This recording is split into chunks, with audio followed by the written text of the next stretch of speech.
Hello friends, welcome to my channel spoken English class. তো আমরা আমাদের ডেলি লাইফে এই ধরনের সেন্টেন্স তো প্রায়ই আমরা ইউজ করে থাকি। যেমন, যা লেখার সে লিখে নিয়েছে, যা দেখার ছিল দেখে নিয়েছি, যা বলার ছিল বলে দিয়েছি, যা শোনার ছিল তুমি শুনে নিয়েছো। অর্থাৎ যে কাজগুলি আমাদের করার ইচ্ছা বা অভিপ্রায় থাকে, অথচ সেই কাজগুলি যদি আগেই করা হয়ে থাকে, তাহলে এই ধরনের সেন্টেন্সগুলি কিভাবে ইংলিশে ট্রান্সলেট করা যায় চলুন দেখে নেওয়া যাক। সো এই ধরনের সেন্টেন্স গঠন করার রুল বা স্ট্রাকচার হলো সাবজেক্ট, দেন ভার্বের সেকেন্ড ফর্ম, দেন হোয়াট, দেন আবারও সাবজেক্ট, দেন ওয়ান্টেড, দেন টু, দেন ভার্বের ফার্স্ট ফর্ম। তাহলে কিছু এক্সাম্পল দেখে নেওয়া যাক।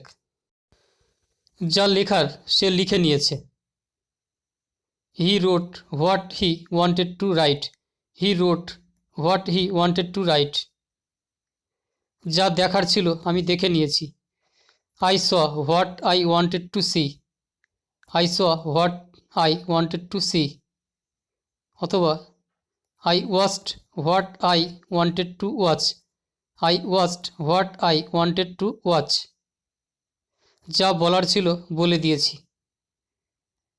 I spoke what I wanted to speak.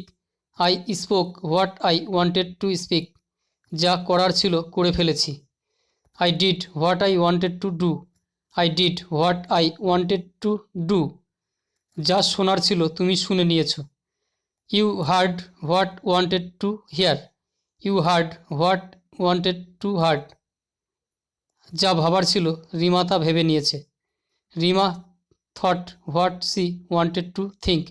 Rima thought what she wanted to think. যা খাওয়ার ছিল রাম তা খেয়ে নিয়েছে। Ram ate what he wanted to eat. Ram ate what he wanted to eat.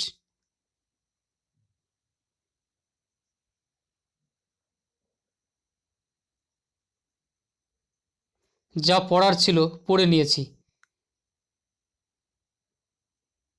এটির ইংলিশ মিনিং কী হবে তা তোমরা অবশ্যই কমেন্ট বক্সে কমেন্ট করে জানাবে। ধন্যবাদ।